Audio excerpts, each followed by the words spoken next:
Exchange was at the heart of the old city. While merchant banks raised money for companies by issuing their shares, it was on the stock exchange that the shares were bought and sold.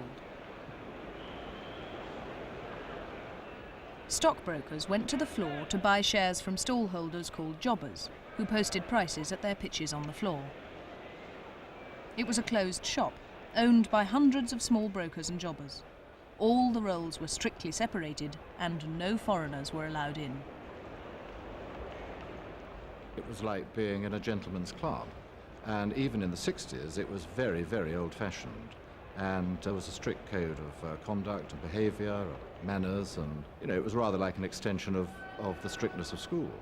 I mean, the stock exchange floor, there was a code of dress to start with. I mean, people dressed like this, except that I remember in my early days one always wore a stiff collar. And you would never see anybody on the stock exchange floor without a stiff collar, and you'd see many a senior member of the stock exchange wearing a silk top hat, and people simply had good manners. They didn't barge into each other. Nobody ran across the market floor. There was no pushing and shoving. People weren't being shouted down.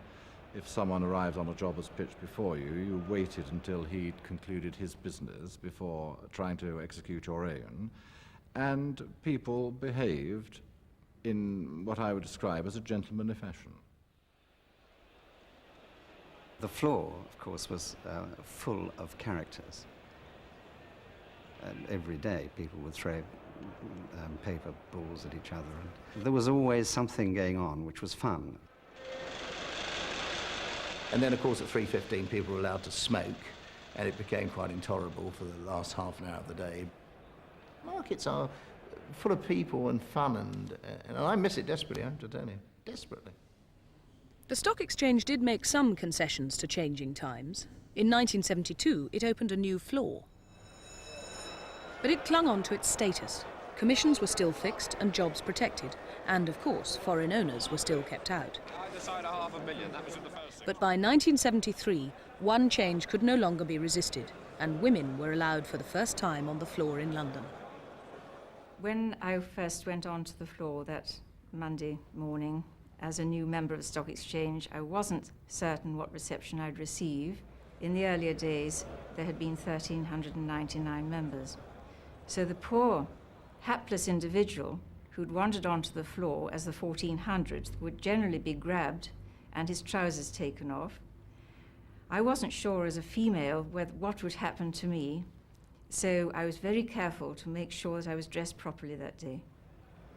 A little later in the day, another new lady member of the Stock Exchange went on the floor. She was so concerned about the possibility of debagging that she wore a trouser suit. She was a blue button, and she turned up her first day in trousers, and you really couldn't have done anything more calculated to offend the old boys. They always held to play. She was thrown off the floor almost as soon as she walked on. She was up in front of the council. We had to go and apologise to the council. It was only a few people. It was 3 or 4 old sticks. But it was... it was unfortunate. It was unfortunate, but she took it in quite good part, and the next day she wore a dress.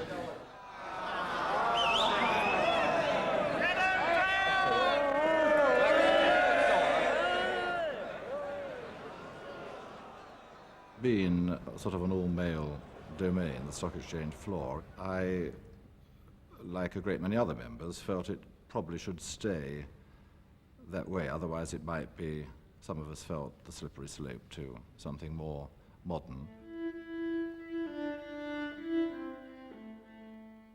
Meanwhile, the stock exchange did everything it could to halt the march of progress. In the late 70s, it was still the monopoly it had been for 200 years. Don't give weekend Rothschild for the quarter, but I do give... But the world was changing. Unregulated markets had been growing up independent of the city. Electronic communications were also helping the markets to link up around the world. The potential for London as an international centre was enormous, but it was held back by the stock exchange's antiquated customs. Information became much more easily conveyed around the world. It was much cheaper to convey it around the world. The financial industry found more and more ways of getting around the old regulations, and therefore it really made no sense to keep them up anymore. The re-election of Margaret Thatcher in 1983, strongly committed to deregulation, spelled the end of the old city. Mrs. Thatcher's government threatened the reluctant stock exchange with court action unless it opened itself to competition. She gave the members a deadline of October 1986 to remove all their restrictive practices and also to end the divisions between banks and stockbrokers, allowing them to merge. The government wanted financial conglomerates in London large enough to compete in the new global markets.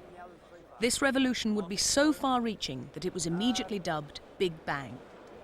A great many of the practitioners, immediately prior to Big Bang, did not know quite or exactly what the ramifications would be and just how dramatic the changes would be. I mean, we'd seen or heard about it in New York, but I don't think we'd really grasped, most of us, exactly what we were in for. Meanwhile, in Manhattan, American investment banks were leading the way towards the global market. Using computers and telephones, banks like Merrill Lynch had successfully brought together under one roof all the separate services which merchant banks, stockbrokers and jobbers performed in London. We're trying to get a ticket a quarter so we can bring some shorties down to 3/8. Hey, Scotty, come America. Doc's taking it. Since the early 70s, the financial world had grown increasingly unstable. Oh, man. Interest rates moved up and down, and the prices of currencies and of government debt became highly volatile. By betting their own money on the way any of these prices might move, American banks found that they could increase profits. So all of a sudden you had this sort of creation of a casino, and that there were all these things to bet on, whose prices were moving dramatically, that hadn't existed before. And all these new games had been invented to be played, and so the size of the casinos expanded, and Americans happened to be the most skilled at this business of trading these instruments. 165.3, right? 165.3, right? Yeah. Bank America, you bought 11,268 and 3/8. Using their computer screens, dealers could gamble against someone who bet against them, another person in another part of the world behind another screen. With London freeing up its markets, American banks realized they could profitably take their new dealing skills overseas.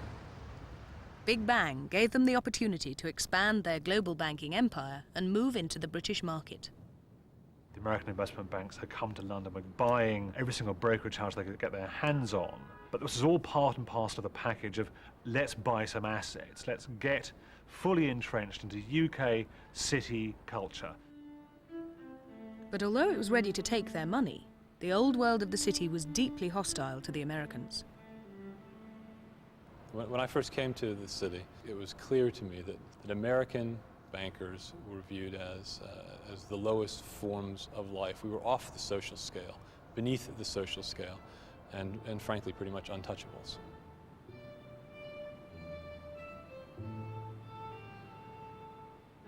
When you work for an American bank, you're not really aware of quite how clubby in some ways some of the British banks are. Because the American banks, certainly in '85 when I joined, were outsiders. And they didn't know all of the rules. They couldn't just pick up the telephone and talk to their old pal from school at the stock exchange. They were outsiders and they had to work much harder. The square mile was alien to the Americans. They felt uncomfortable with its quaint traditions. They disdained its leisurely pace. The Wall Street bankers had expected a tough battle, but they soon realized that the old city ways posed little threat to their global ambitions. The British banker wasn't at all what I had been led to expect him to be. I expected him to be this sort of nattily turned out gentleman. In fact, he was a kind of dispirited, downtrodden, sleepy throwback to an age where things weren't expected to change so much, so he didn't have to be alert. The hours that one worked were significantly different, significantly less in town, and the general nature of the business in the city was began at 9 or 9:30 in the morning and ended about lunchtime, and that after that one didn't undertake many serious tasks. Americans work incredibly hard. They work in order to be seen to be working. Hey, $2,500 additional, 3/4, run call. Buy that 10,000, get me a name on it. Tell Mills I could use additional. They're very diligent, technically clever people, but they work appalling hours. They work from breakfast, where they introduced the American breakfast to London, a new and wholly unwelcome innovation. And they work right through the day with sandwiches for lunch and on into the evening. And this was a characteristic American style of behavior, which the city found quite difficult to adapt to.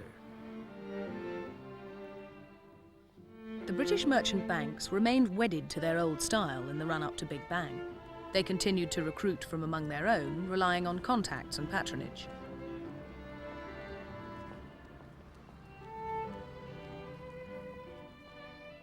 I remember going to one interview with one of the UK houses, and the first 2 or 3 questions were, do you hunt, shoot and fish? Do you play cricket? Wasn't the test match wonderful yesterday? It was that sort of attitude. And I sat there thinking, I can't believe this person's asking me these questions. This person's not in the real world. And yet he was the personnel director of a leading UK merchant bank. They may have been gentlemanly and old-fashioned in their manner, but the London merchant banks were no less keen to join the world of global investment banking, which Big Bang offered them. They had just 3 years to gear up and take on the Americans at their own game. The people that were behind it, I always say, were the banks and the Yanks.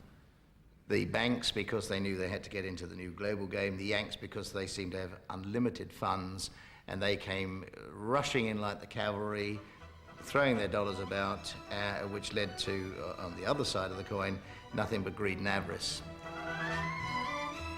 From 1983, British and American banks fought with each other to buy up the old stock exchange firms in anticipation of Big Bang.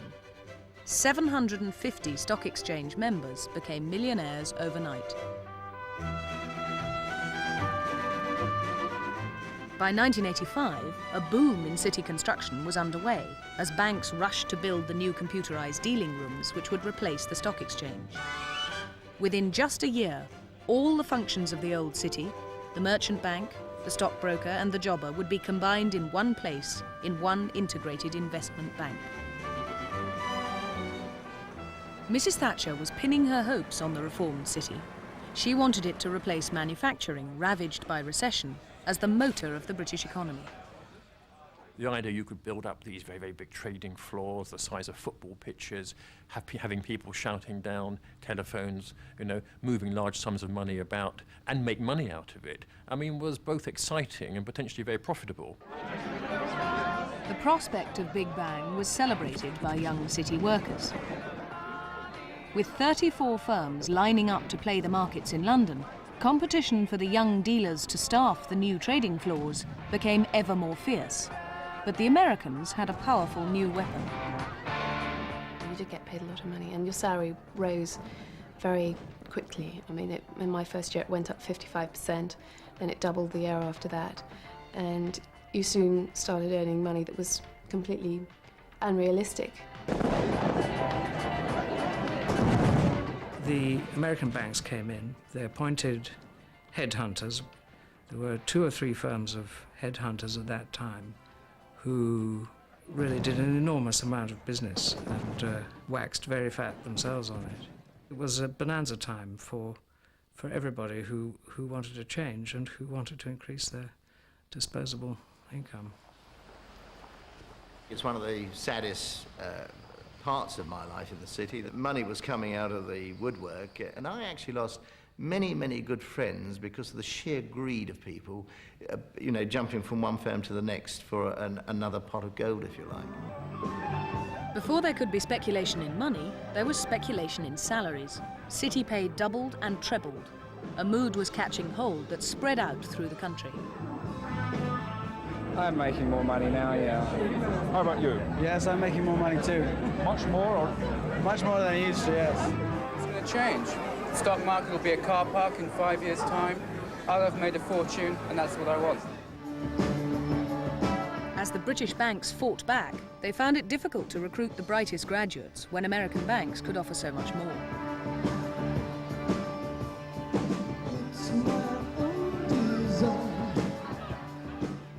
I think it was a seduction process. It's very hard to compete.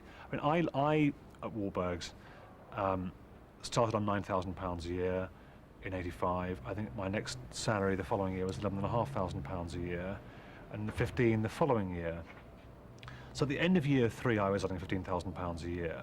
Contemporaries of mine at US investment banks were earning over £250,000 in their 3rd year, and some of whom haven't earned less than £1 million since, and that's 6 years ago.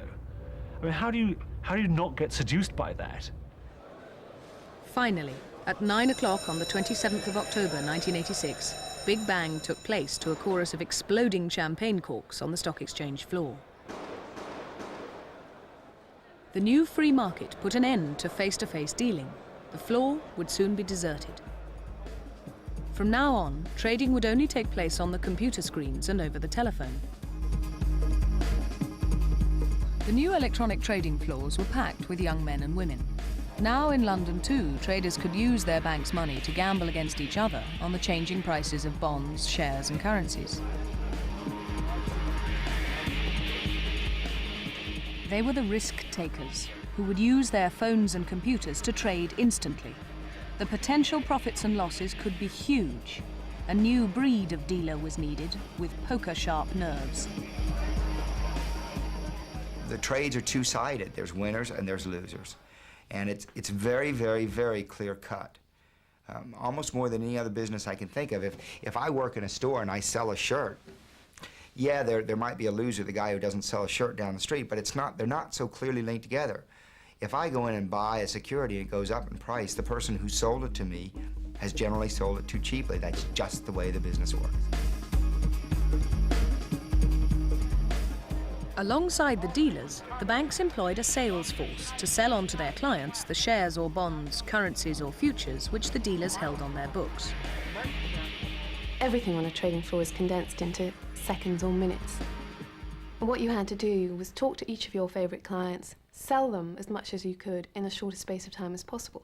Now, very often that meant you had about 45 seconds per client to sell them 5, 10, 15 million pounds worth of a given bond. First time I did it, I was shaking when I finished because it's very intense, it's very exciting. And then the scores come after that. You know, it's how many did you sell? 20, 30, 40 million. And if you came top, it was a wonderful feeling, but God help you if you didn't, because everybody knew what everybody else had sold and went around swapping notes. So it was a very, very competitive environment. After 1986, the trading floors became symbolic of all that was thought glamorous about money in the late 80s.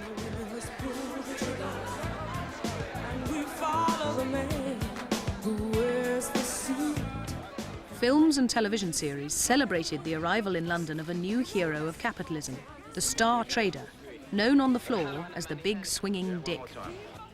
Lennox is looking for a big stake in the 5-year, 85 million. Let's fill it. Should we do that? Yes, we should. Are you sure? Listen, the room is under a pile of debt and we can make a killing here. Come on, the guy's short, he's caught. Do it.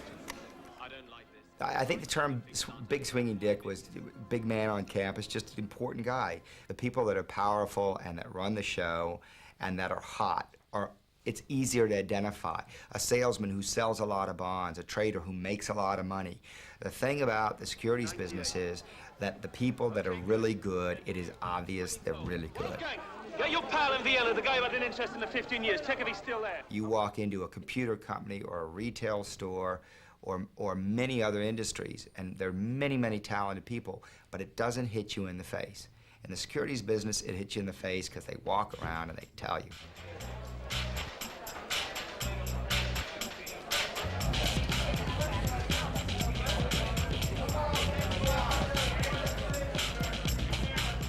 And we're all striving for this kind of holy grail of big swinging dictum. And to be a star on the trading floor was to be the very best there was to be in the whole wide world.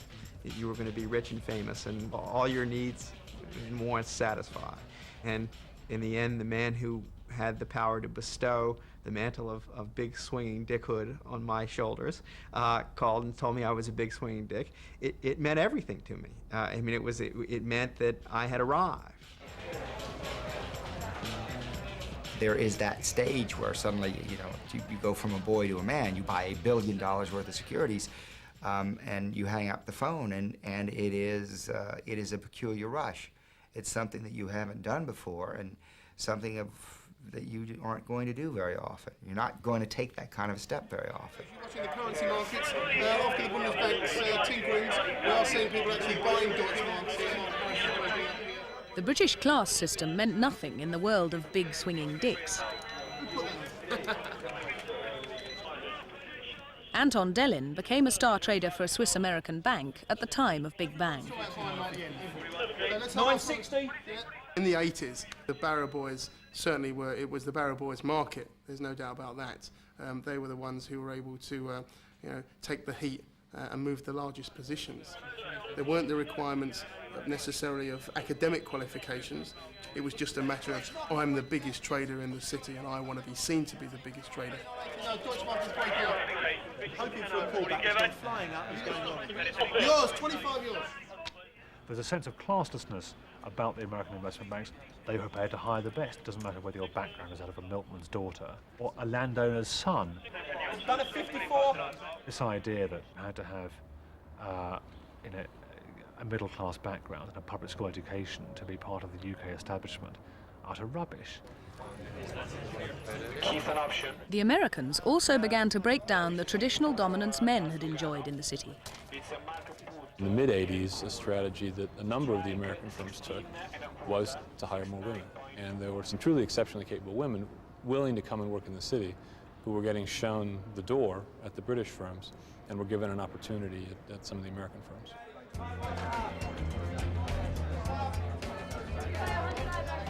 While the American banks may have welcomed women onto their floors, the atmosphere in the new city was brutal and forbidding.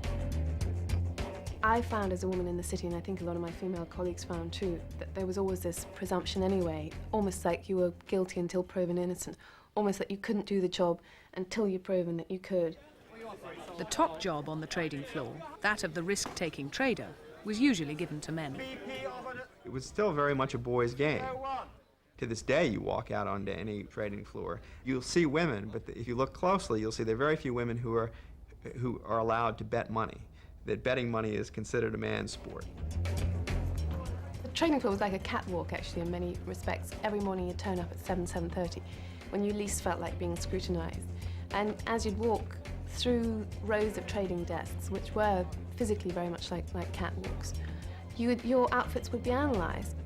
One of the favorite pastimes of various traders or salesmen would be to come in the morning and discuss the sexual conquests of the night before in very graphic detail. Now, on my trading desk for a long time, I was the only woman there, and I think they did it for two reasons. One was because this is probably how they'd always spoken. Two, they tried to get a rise out of me.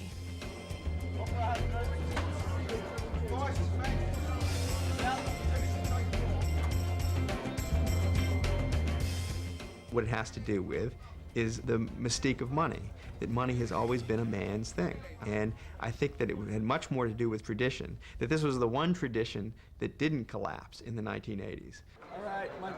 The world of the big swinging dick was a man's world, and it remains so today. The aggression of screen-based gambling at the heart of a trader's job led to a macho style.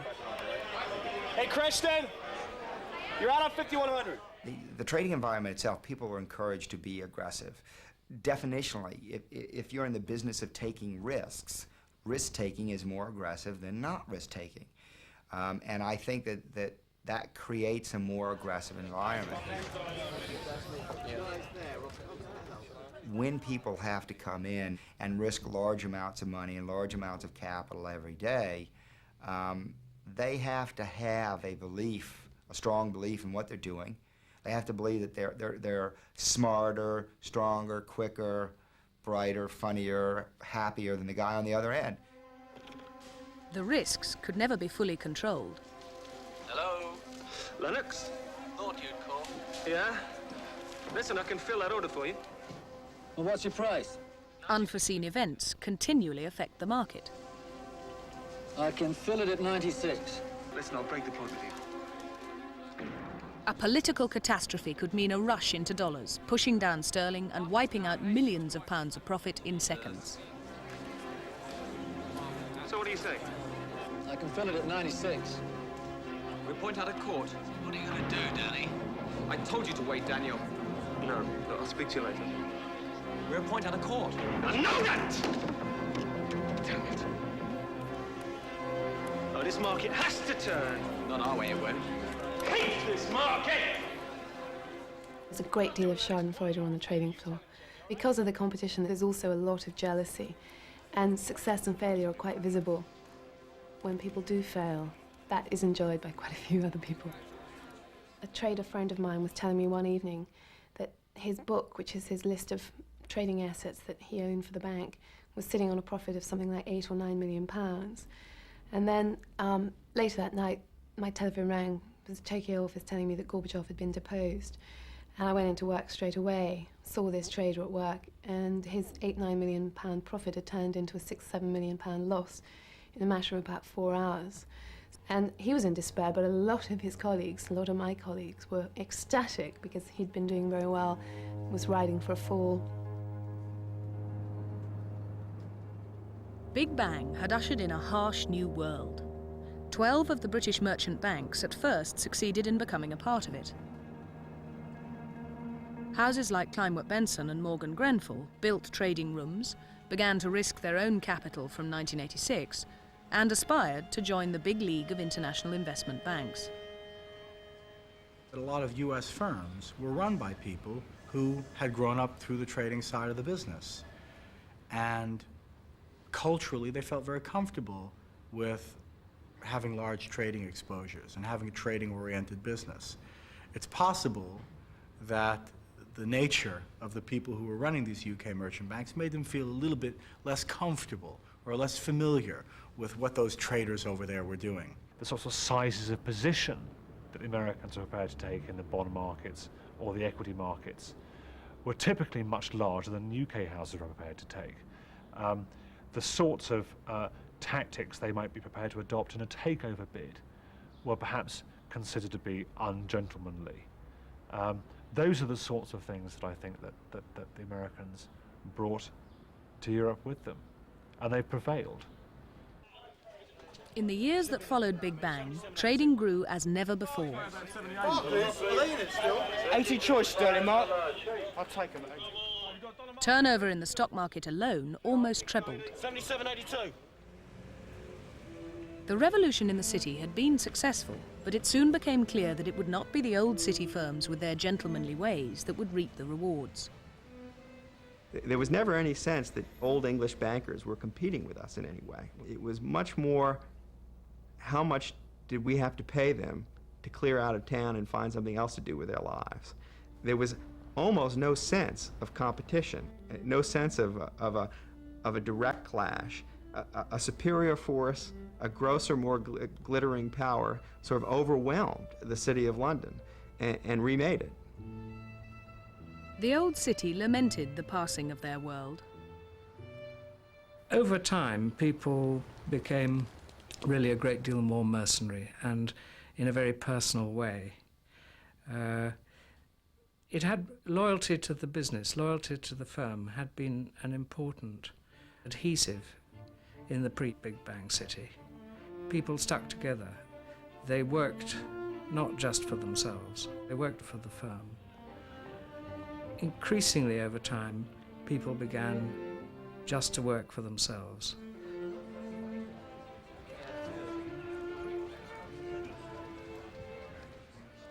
When I first joined Solomon Brothers, a trader told me that if you want a friend, buy a dog.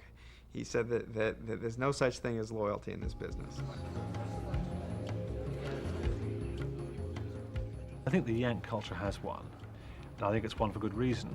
People are motivated by greed, they're motivated by money. People who go into the city are just the sort of people who are motivated by money. And the Americans understood a long time ago that in order to motivate, to hire, to maintain, to keep the best people, you must pay them. Much of the old city had been shown to be unsuited to the modern world of investment banking. After the American invasion, Japanese and continental banks followed. It is very, very sad that so few British-owned city firms have survived. And I think the long-term consequences of the part of the ownership of the City of London moving overseas will be quite profound in the years to come. Sadly, increasingly, the City of London is seen as an offshore financial centre.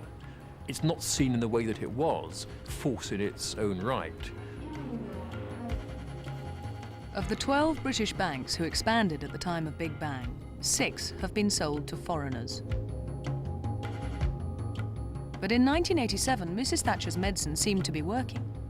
The city's growth through Big Bang was reflected in the country at large. Incomes and house prices soared, the service economy expanded faster than ever before. A speculative boom was born.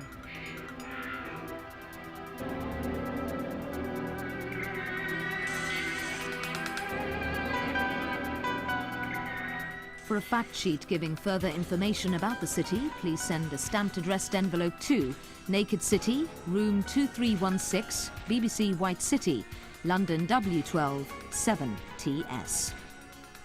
And the series continues next week at 9:50 here on BBC Two.